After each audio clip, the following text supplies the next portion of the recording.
യേശുക്രിസ്തു എന്തുകൊണ്ടാണ് ഇത്ര അധികം ഉപമകളിലൂടെ പഠിപ്പിച്ചതെന്ന് നിങ്ങൾ ഒരിക്കലെങ്കിലും ചിന്തിച്ചിട്ടുണ്ടോ?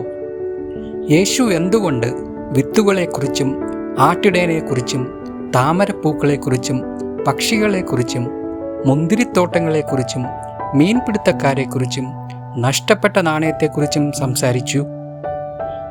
അത് ആളുകൾക്ക് എളുപ്പത്തിൽ മനസ്സിലാക്കാൻ വേണ്ടിയാണോ? അതോ അതിനേക്കാൾ ആഴമുള്ള ഒരു ഉദ്ദേശമുണ്ടായിരുന്നോ? യേശുക്രിസ്തു പഠിപ്പിച്ച ഉപമകളെ ആസ്പദമാക്കിയുള്ള ഒരു പുതിയ പഠന പരമ്പര നാം ആരംഭിക്കുകയാണ്. ഈ വീഡിയോയിൽ യേശു എന്തുകൊണ്ട് ഉപമകളിലൂടെ പഠിപ്പിച്ചുവെന്നും അതിലൂടെ ദൈവം നമ്മെ പഠിപ്പിക്കാൻ ആഗ്രഹിക്കുന്ന മഹത്തായ സത്യങ്ങൾ എന്തൊക്കെയാണെന്നും നമുക്ക് പഠിക്കാം. ഈ വീഡിയോയുടെ അവസാനം നിങ്ങൾ പ്രകൃതിയെയും യേശുവിൻ്റെ ഉപദേശങ്ങളെയും ഒരു പുതിയ കാഴ്ചപ്പാടിൽ കാണും.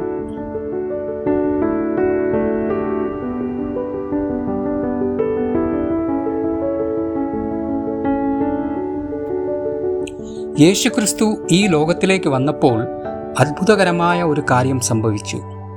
അദൃശ്യനായ ദൈവം മനുഷ്യരൂപത്തിൽ ദൃശ്യനായി. വചനം ജഡമായി നമ്മുടെ ഇടയിൽ പാർത്തു എന്ന് ബൈബിൾ പറയുന്നു. ദൈവത്തിൻ്റെ സ്നേഹവും കരുണയും വിശുദ്ധിയും ജ്ഞാനവും സ്വഭാവവും യേശുവിലൂടെ മനുഷ്യർക്ക് മനസ്സിലാക്കാൻ സാധിച്ചു. അതുപോലെ തന്നെ യേശുവിൻ്റെ ഉപദേശങ്ങളും മനുഷ്യർക്ക് പരിചിതമായ കാര്യങ്ങളിലൂടെ സ്വർഗീയ സത്യങ്ങളെ വെളിപ്പെടുത്തി. ഒരു വിത്ത് വിതയ്ക്കുന്ന കർഷകൻ സുവിശേഷത്തിൻ്റെ പാഠമായി മാറി. ഒരു നഷ്ടപ്പെട്ട ആടിനെ അന്വേഷിക്കുന്ന ഇടയൻ പാപിയെ അന്വേഷിക്കുന്ന ദൈവസ്നേഹത്തിൻ്റെ പ്രതീകമായി. കടുകുമണി വിശ്വാസത്തിൻ്റെ വളർച്ചയെ പഠിപ്പിച്ചു. സാധാരണ ജീവിതത്തിലെ കാര്യങ്ങൾ നിത്യസത്യങ്ങളുടെ ജനാലകളായി മാറി. യേശു പലപ്പോഴും ജനങ്ങളുടെ ശ്രദ്ധ പ്രകൃതിയിലേക്ക് തിരിച്ചു. പൂക്കൾ, പക്ഷികൾ, മരങ്ങൾ, വയലുകൾ, മലകൾ, കടൽ ഇവ വെറും ഉദാഹരണങ്ങളായിരുന്നില്ല. പ്രകൃതി ദൈവത്തിൻ്റെ ആദ്യ പാഠപുസ്തകമായിരുന്നു. പാപം ലോകത്തിൽ പ്രവേശിക്കുന്നതിന് മുൻപ് ആദാമും ഹവ്വയും സൃഷ്ടിയിലൂടെ ദൈവത്തെ പഠിച്ചു. ഓരോ പൂവും ദൈവത്തിൻ്റെ സൗന്ദര്യം വെളിപ്പെടുത്തി. ഓരോ മരവും ദൈവത്തിൻ്റെ ജ്ഞാനം പ്രസ്താവിച്ചു. ഓരോ പക്ഷിയും ദൈവത്തിൻ്റെ കരുതലിനെ സാക്ഷ്യപ്പെടുത്തി. പാപം സൃഷ്ടിയെ വികലമാക്കിയെങ്കിലും ദൈവത്തിൻ്റെ കയ്യൊപ്പ് അതിൽ നിന്നും മായ്ച്ചു കളഞ്ഞിട്ടില്ല. ഇന്നും പ്രകൃതി ദൈവത്തെക്കുറിച്ച് സംസാരിക്കുന്നു. ഋതുക്കളുടെ മാറ്റം ദൈവത്തിൻ്റെ വിശ്വസ്തതയെ ഓർമ്മിപ്പിക്കുന്നു. സൂര്യോദയം ഓരോ ദിവസവും പുതിയ പ്രത്യാശ നൽകുന്നു. മണ്ണിൽ വീണു മുളയ്ക്കുന്ന വിത്ത് ഉയർത്തെഴുന്നേൽപ്പിൻ്റെ പ്രത്യാശ പഠിപ്പിക്കുന്നു. ആകാശം ദൈവത്തിൻ്റെ മഹത്വം വർണ്ണിക്കുന്നു.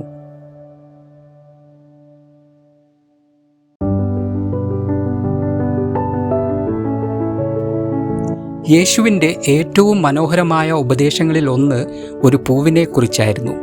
യേശു പറഞ്ഞു, താമര എങ്ങനെ വളരുന്നു എന്ന് വിചാരിപ്പിൻ. അവ അധ്വാനിക്കുന്നില്ല, നൂൽ നൂൽക്കുന്നതുമില്ല.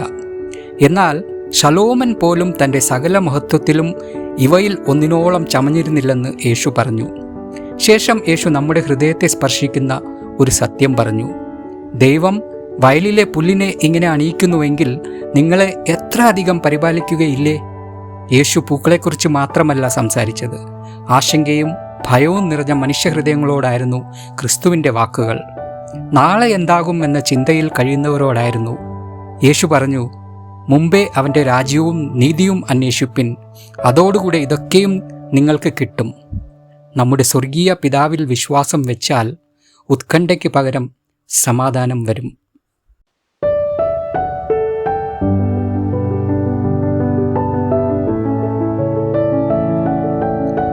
യേശു ഉപമകളിലൂടെ പഠിപ്പിച്ചതെന്തുകൊണ്ട്?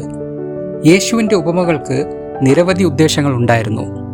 ഒന്നാമതായി, അവ മനുഷ്യരിൽ അന്വേഷണ മനോഭാവം ഉണർത്തി. സത്യത്തെ ബലമായി അടിച്ചേൽപ്പിച്ചില്ല, അത് അന്വേഷിക്കാൻ ആളുകളെ ക്ഷണിച്ചു.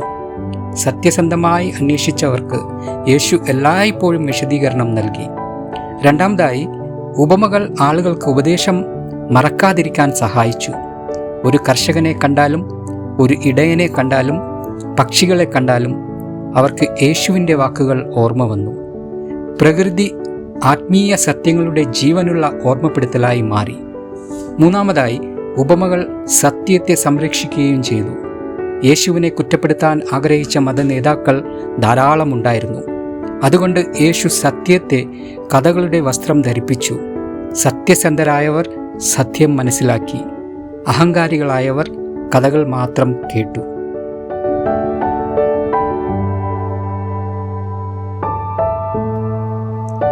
യേശുവിന് ശാസ്ത്രത്തിൻ്റെ ഏറ്റവും ആഴത്തിലുള്ള രഹസ്യങ്ങൾ വെളിപ്പെടുത്താൻ കഴിയുമായിരുന്നു. പ്രപഞ്ചത്തിൻ്റെ അനേകം രഹസ്യങ്ങൾ മനുഷ്യർ നൂറ്റാണ്ടുകൾക്ക് ശേഷം മാത്രമാണ് കണ്ടെത്തിയത്. എന്നാൽ യേശു അങ്ങനെ ചെയ്തില്ല. എന്തുകൊണ്ട്? കാരണം ക്രിസ്തുവിൻ്റെ ലക്ഷ്യം അറിവ് വർദ്ധിപ്പിക്കുക അല്ലായിരുന്നു, സ്വഭാവത്തെ രൂപപ്പെടുത്തുക എന്നതായിരുന്നു.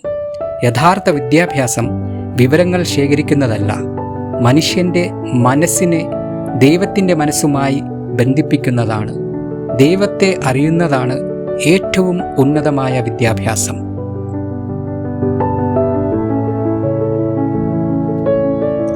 ഇന്ന് നാം മണിക്കൂറുകളോളം മൊബൈൽ ഫോണുകളുടെയും സ്ക്രീനുകളുടെയും മുമ്പിൽ ചെലവഴിക്കുന്നു. എന്നാൽ ദൈവത്തിൻ്റെ സൃഷ്ടിയെ കാണാൻ വളരെ കുറച്ച് സമയം മാത്രമാണ് ചെലവഴിക്കുന്നത്. യേശു നമ്മെ പ്രകൃതിയിലേക്ക് ക്ഷണിക്കുന്നു. ഒരു പൂന്തോട്ടത്തിൽ നടക്കുക, സൂര്യോദയം കാണുക, പക്ഷികളുടെ പാട്ട് കേൾക്കുക, രാത്രിയിലെ നക്ഷത്രങ്ങളെ നോക്കുക. ഒരു ചെറിയ വിത്ത് വലിയ വൃക്ഷമായി വളരുന്നത് ശ്രദ്ധിക്കുക. ഇവയെല്ലാം വാക്കുകളില്ലാത്ത പ്രസംഗങ്ങളാണ്. പ്രകൃതിയും തിരുവെഴുത്തും ചേർന്ന് ദൈവത്തിൻ്റെ സ്നേഹത്തെയും ജ്ഞാനത്തെയും ശക്തിയെയും നമ്മെ പഠിപ്പിക്കുന്നു. യേശു ഉപമകളിലൂടെ പഠിപ്പിച്ചത് സാധാരണ ജീവിതത്തിലെ ഓരോ കാര്യത്തിലൂടെയും ദൈവത്തെ കണ്ടെത്താൻ നമ്മെ സഹായിക്കാനായിരുന്നു. യേശു നിത്യസത്യങ്ങളെ ദൈനംദിന ജീവിതവുമായി ബന്ധിപ്പിച്ചു. ഇന്ന് നിങ്ങൾ ഒരു പൂവ് കാണുമ്പോഴും ഒരു പക്ഷിയുടെ പാട്ട് കേൾക്കുമ്പോഴും ഒരു വയൽ കാണുമ്പോഴും ദൈവം നിങ്ങളോട് എന്താണ് പറയാൻ ആഗ്രഹിക്കുന്നതെന്ന് ചിന്തിക്കുക. ദൈവവചനം വായിക്കുക, പ്രകൃതിയെ നിരീക്ഷിക്കുക. ദൈവം തൻ്റെ വചനത്തിലൂടെയും സൃഷ്ടിയിലൂടെയും നിങ്ങളെ പഠിപ്പിക്കട്ടെ. ഈ സന്ദേശം നിങ്ങൾക്ക് അനുഗ്രഹമായെങ്കിൽ ഈ വീഡിയോ ലൈക്ക് ചെയ്യൂ, മറ്റുള്ളവരുമായി പങ്കുവയ്ക്കൂ. ഇത്തരത്തിലുള്ള കൂടുതൽ ബൈബിൾ അധിഷ്ഠിത സന്ദേശങ്ങൾക്കായി ഞങ്ങളുടെ ചാനൽ സബ്സ്ക്രൈബ് ചെയ്യൂ. ദൈവം നിങ്ങളെ സമൃദ്ധമായി അനുഗ്രഹിക്കട്ടെ. ദൈവസൃഷ്ടിയിലെ ഓരോ കാര്യത്തിലും ദൈവത്തിൻ്റെ സ്നേഹവും മഹത്വവും നിങ്ങൾ കാണട്ടെ.